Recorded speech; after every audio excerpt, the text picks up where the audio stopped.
Shalom, selamat pagi anak-anak sekalian. Apa kabar kalian pagi ini? Saya percaya anak-anak semua dalam keadaan sehat dan luar biasa. Sebelum kita mulai pelajaran hari ini, mari kita berdoa. Bapa di surga, terima kasih untuk hari ini kami mau belajar. Tuhan memberikan hikmat kemampuan bagi kami dan berkati kami dari awal, pertengahan sampai akhir.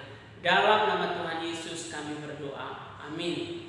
Sebelum kita masuk dalam materi, silakan anak-anak semua bangkit berdiri. Kita menyanyikan lagu Satu Nusa Satu Bangsa, dan anak-anak silakan menyanyikan di rumah kalian masing-masing. Baik anak-anak, kita bersyukur kepada Tuhan kita dapat menyelesaikan buku tema 7 dengan baik. Dalam buku tema 7 kita belajar tentang perjuangan Indonesia untuk merdeka, pengorbanan para pahlawan, bagaimana kita mengisi kemerdekaan, dan juga di dalamnya kita belajar tentang perubahan wujud zat. Nah, pada hari ini kita akan masuk pada buku tema yang ke-8. Silahkan anak-anak memperhatikan buku kalian. Di buku tema 8 kita akan belajar tentang lingkungan sahabat kita. Lingkungan sahabat kita. Dan pada subtema yang pertama kita akan belajar tentang manusia dan lingkungan. Manusia dan lingkungan. Nah anak-anak, berbicara tentang lingkungan, kita pun sudah belajar banyak tentang lingkungan yang ada di sekitar kita.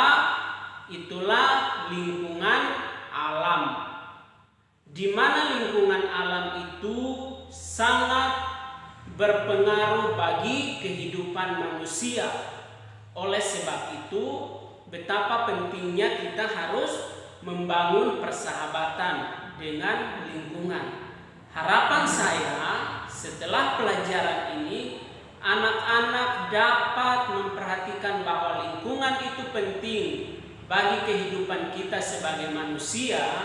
Maka kita harus membangun persahabatan dengan lingkungan melalui banyak hal yang dapat kita lakukan untuk menjaga dan memelihara lingkungan.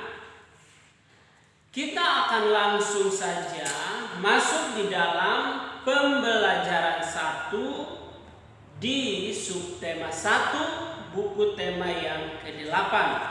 Anak-anak boleh memperhatikan di mana pada bagian itu kita akan memperhatikan bahwa manusia sangat bergantung pada lingkungannya. Apabila manusia tidak menjaga lingkungannya, manusia akan mengalami kerugian. Jadi manusia itu bergantung pada lingkungan, dan jika manusia tidak menjaga lingkungan, yang rugi adalah manusia sendiri. Tetapi apabila manusia menjaga lingkungannya, maka manusia akan memperoleh manfaatnya. Salah satu contoh yang dapat kita perhatikan adalah kita tidak boleh membuang sampah sembarangan. Kalau kita tidak membuang sampah sembarangan, berarti kita menjaga lingkungan. Tapi jika kita membuang sampah sembarangan, maka kita tidak menjaga lingkungan, dan akibatnya yang rugi adalah manusia. Nah anak-anak, kita memperhatikan bahwa pada bagian ini bagaimana caranya kita dapat menjaga lingkungan supaya lingkungan itu tetap baik, tetap sehat. Kita belajar dari keluarga Rian. Keluarga Rian di halaman lingkungan rumah mereka atau pekarangan rumahnya dikatakan mereka menanam tanaman-tanaman yang tumbuh dengan subur. Jadi di lingkungan rumah Rian mereka rajin menanam tanaman-tanaman yang tumbuh dengan subur. Dan bukan hanya sekedar menanamnya saja, tapi mereka pun merawat tanaman-tanaman tersebut sehingga dapat dikatakan tanaman-tanaman itu dapat tumbuh. Kenapa? Karena hal itu adalah Keberadaan tanaman dapat mempengaruhi cadangan air dalam tanah. Kalau kita menanam, kita menjaga tanaman, akan menjaga cadangan air dalam tanah. Kenapa?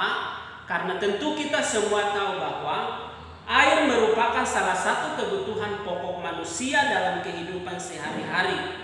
Dengan air, manusia dapat memenuhi kebutuhan di dalam dirinya. Baik itu air yang bersih, itu sangat dibutuhkan oleh manusia untuk memasak, untuk mandi, mencuci, dan lain-lain sebagainya. Oleh sebab itu, jika air harus banyak, kita harus menjaga lingkungan dengan menanam banyak tanaman, khususnya pohon-pohon. Nah, anak-anak, untuk lebih jelasnya, saya meminta anak-anak untuk kalian membaca bagian ayat membaca di halaman 3. Coba perhatikan dibaca, saya kasih waktu 5 menit untuk anak-anak membacanya. Dan jika kalian sudah selesai membaca, selanjutnya adalah coba kerjakan bagian ayo mengerjakan dan nanti dikumpulkan. Lalu setelah itu saya meminta anak-anak untuk berdiskusi dengan siapa saja yang ada di sekitarmu, orang tua, kakak atau adikmu. Di bagian ayo berdiskusi halaman yang keempat. Tolong diperhatikan dan dikerjakan dengan benar, baik bagian ayo mengerjakan maupun bagian berdiskusi. Dikerjakan dengan benar, lalu setelah itu jangan lupa untuk mengumpulkannya. Ya, terima kasih untuk perhatian anak-anak pada pagi hari ini. Kerjakan tugasnya dan dikumpulkan tepat pada waktunya. Terima kasih. Tuhan Yesus memberkati.